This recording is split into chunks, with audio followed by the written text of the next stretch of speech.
Hello, this is Justin. Thanks for running with me. I am in Ålesund, Norway. Do a quick look out here at the ocean. I've just arrived today to participate in a number of activities related to science and religion.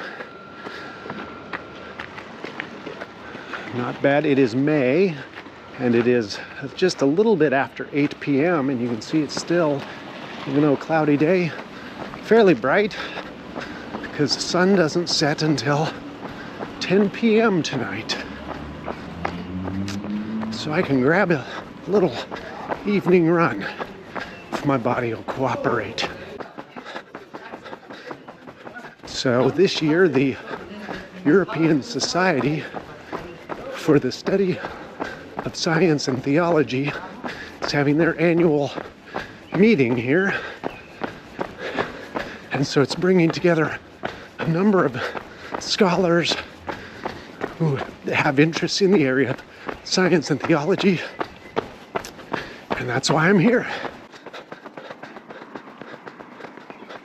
Tomorrow I'll be participating in a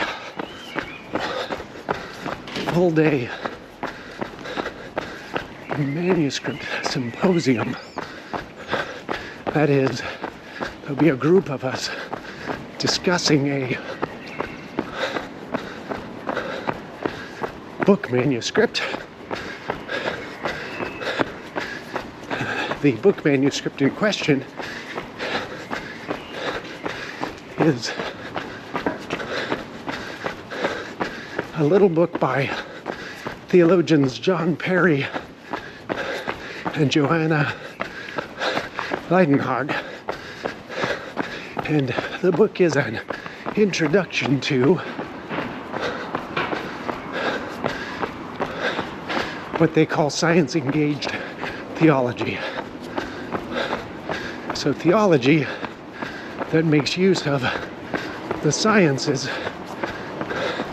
as an important source or resource for doing theology. And so in their little introductory text, they are laying out a case for doing theology this way and trying to respond to maybe some people's shyness about such an activity. I have just arrived in town here a couple of hours ago, so there's a good chance I'm going to get myself lost. I've actually tucked a map into my iPhone holder on my arm here, just in case. Uh-oh. I think I've bit off more than I can chew. You might not be able to see it yet.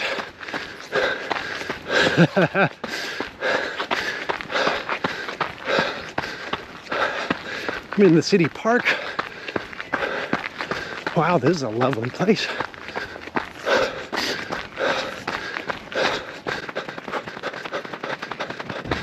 Wow, check this out. Surrounded by these snow and glacier capped mountains here. Whew. Well, if I can make it up this climb, I'll get an even better view.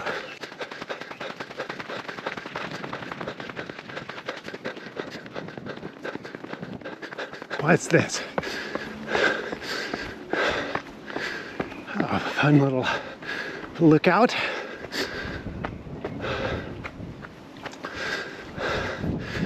Very nice.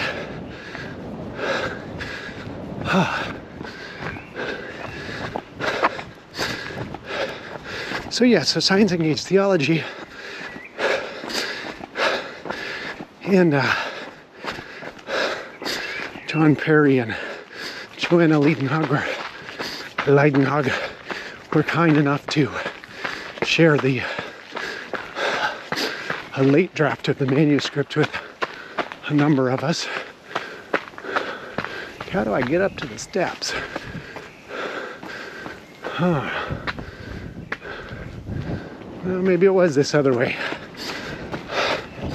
Let's go up this real quick while we're here.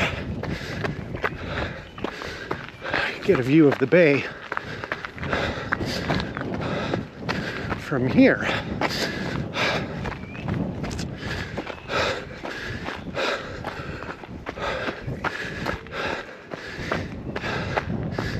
And my task for the book manuscript symposium is to have some comments ready to launch the conversation about the conclusion of the book. Very helpfully, in the conclusion, John and Joanna lay out a number of suggestions for theologians for how to get going doing science-engaged theology, some traps to avoid, and so on. So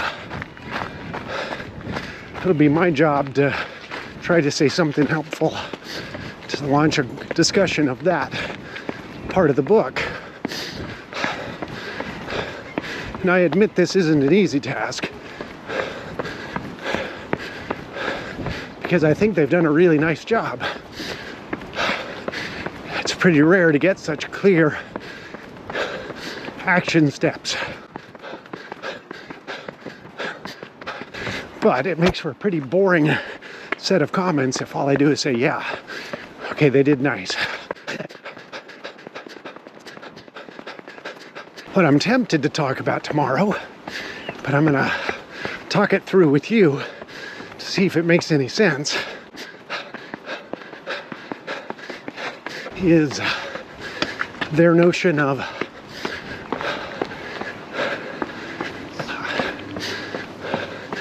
what they call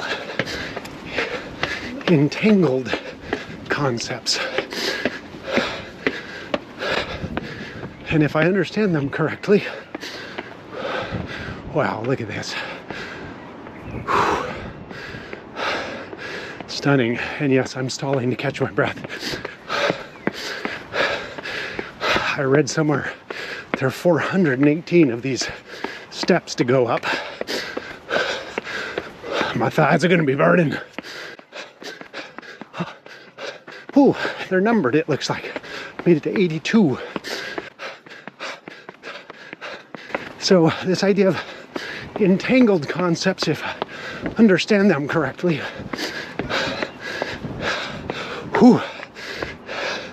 is concepts that are theological, but at the same time entangled or maybe not easily extracted from one or more scientific area.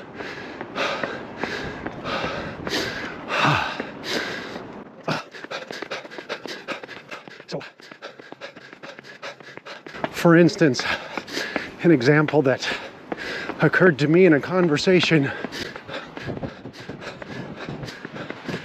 with a theologian at Leuven, Catholic University of Leuven, Belgium, and I'll fill in her name when I remember. It's Judith. Oh, I'll have to look it up. But she was talking about her interest in descent, not descent like going downstairs.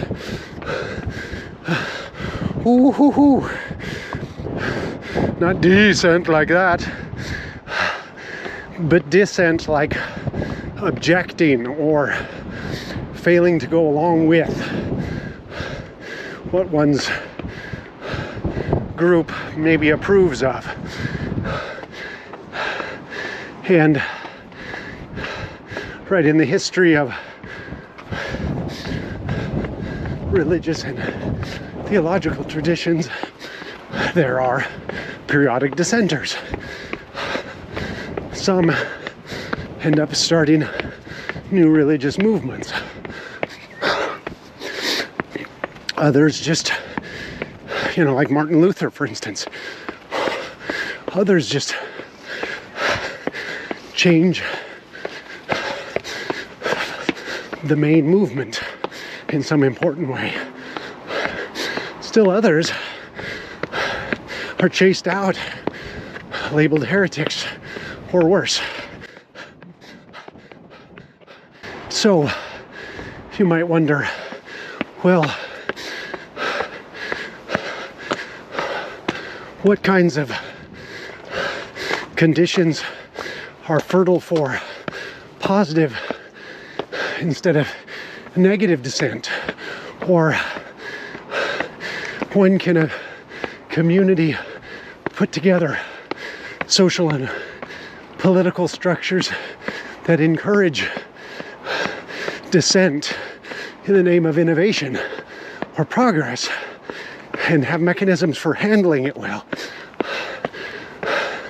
What kind of people are prone to dissent? And when are they assets? When are they liabilities for a faith community? And are there ways for faith communities to maximize them as assets and minimize potential destructive or negative impact of dissent? So you see, these kinds of questions are psychological and social, cultural, as well as theological. Depending on how you approach it, you might approach these questions historically, doctrinally, philosophically, so many ways. And so, dissent seems to be a wonderful example of an entangled concept.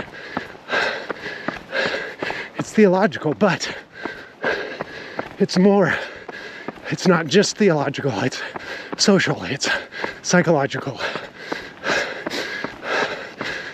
it's political.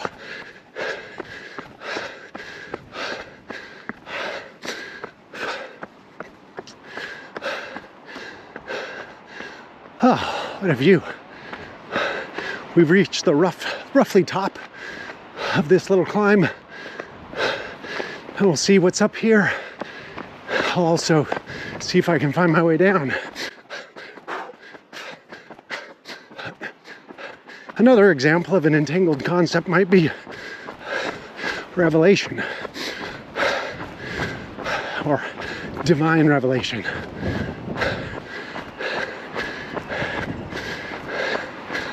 As I mentioned in my run through Leuven, that was the topic of the little workshop that I've just come from.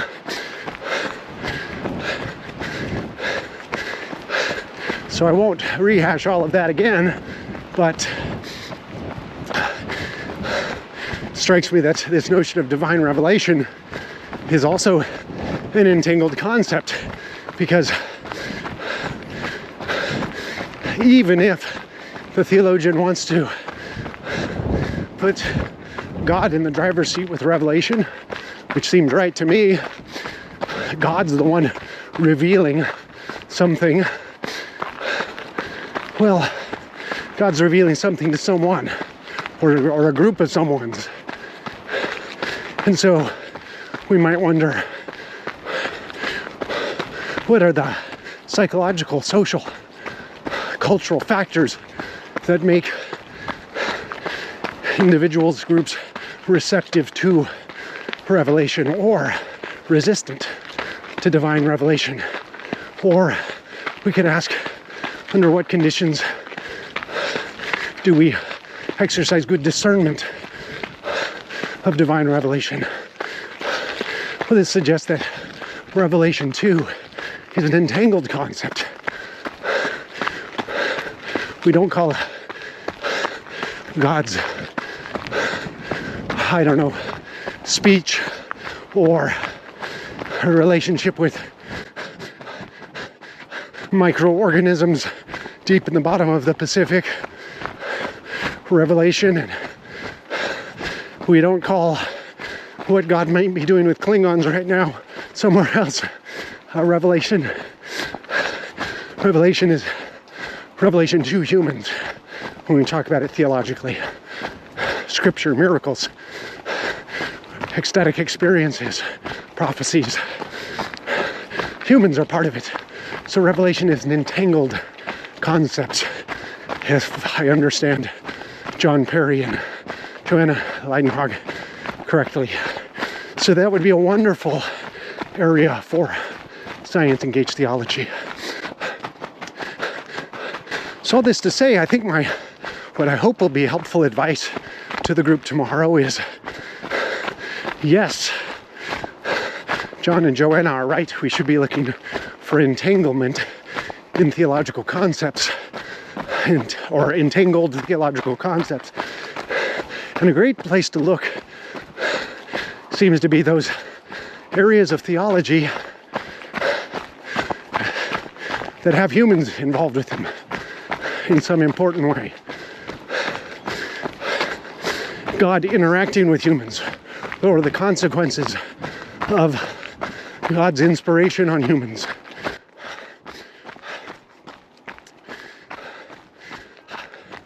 When we're looking at the spiritual development of humans, the preaching or education of humans, any area of theology, the theological anthropology, missiology, any of these that concern humans seem to be very good candidates for finding these entangled concepts for doing science-engaged theology. But we might also find entangled concepts from the side. Oh, sorry about that. I got to tighten this screw holding the camera up. Now we're starting our descent.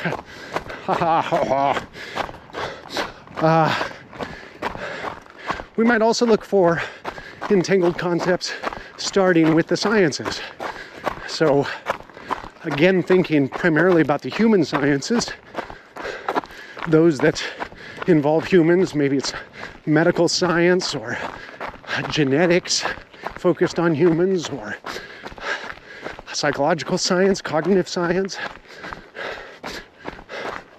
Any of these areas of human sciences seems like we're likely to find entangled concepts or entangled problems when those sciences are making normative claims, and by normative here I mean ought kinds of claims, the way things should be, or what is good, proper functioning, health, well-being. I think we often take for granted in our society these days that there's universal agreement of what well-being means, or what health means. But those are valued judgments that come from somewhere. And they're likely to come from one's philosophical system or worldview, or one's theological worldview. Sometimes these are hard to tell apart, because those two are entangled. And actually, even many people in Western societies who claim that they are not religious people and do not have a theological bone in their body, I've sometimes heard it said, actually have adopted very theological, in particular Christian or Judeo-Christian, ideas about these normative ideas about what it means to live a good life, what's a right and proper life, what's health, what's well-being. So I think those areas of the sciences are also good places to look for entangled concepts or questions that then, because of that entanglement, the most productive way to explore, to understand, to make progress on these concepts and questions is to bring the resources of philosophy, theology, and the relevant sciences together, as opposed to keeping them segregated or having them work in silos. And so, at least I hope these are valuable reflections for the group tomorrow. We'll see. I think one of the aims of the discussion is to just get those who might be in the audience past the idea of the sciences and theology really are just different enterprises that need to leave each other alone entirely. I don't think that's a very productive way of thinking. And certainly John and Joanna don't think that's a productive way of thinking. We may recognize that there are some such questions that are areas where, yes, let's let the disciplines proceed. We don't need to unnecessarily entangle them. But when there's genuine entanglement, let's not shy away from that. Let's bring all of the intellectual resources from these various approaches and traditions, disciplines together to bear on these problems. That's where we're going to make progress. Or so I think John and Joanna are arguing, and I want to affirm. Well, I think that was more than a 10-minute set of comments, and I only have 10 minutes tomorrow, so as you can see, I need to tighten it down a little bit between now and tomorrow. But I appreciate you letting me talk it through here while we run together. I really don't have a good sense of the distance I've covered here, but quickly looping back to the old town center again. Those 400 and some odd steps really took it out of my legs. Sorry for all of those stops to rest, but it was necessary. So tomorrow will be the discussion about this introduction or primer to science-engaged theology. Then is another day of the European Society for the Study of Science and Theology meeting focused on creation care, environmentalism and ecology, those sorts of topics. And then the next day, I'll be part of a one-day discussion, again returning specifically to science and theology, where we'll be discussing a book by Josh Reeves. But hopefully on Saturday, I'll find time to get in another run and we can talk about Josh's book a little bit. Or whatever else seems to be bubbling to the surface. I want to trip on these stairs here.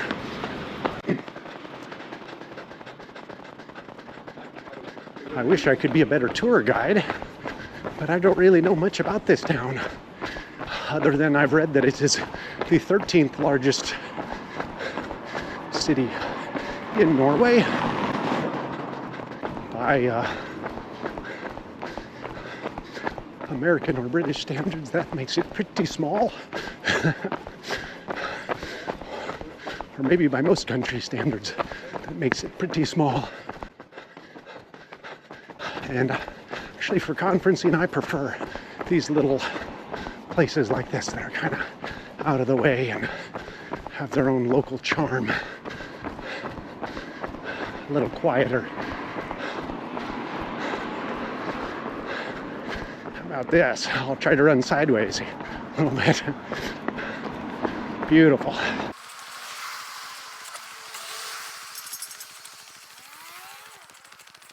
Ålesund is a little hard to reach because it's a little, as you can tell, it's sort of surrounded by water. The airport's actually on a different island, so it is difficult to get here by car or bus. Apparently takes a long time from a major city like Barrett or Oslo. And so most folks end up flying in, or I saw some cruise ships harbored out there, or come in by ferry or ship. And it was a fairly spectacular view coming in on the little plane and seeing the glaciers and fjords once we got below the cloud cover.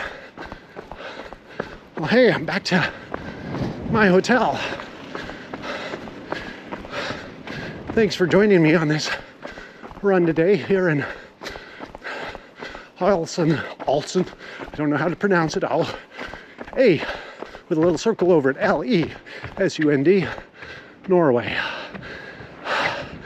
Thanks for running with me. Run with me again.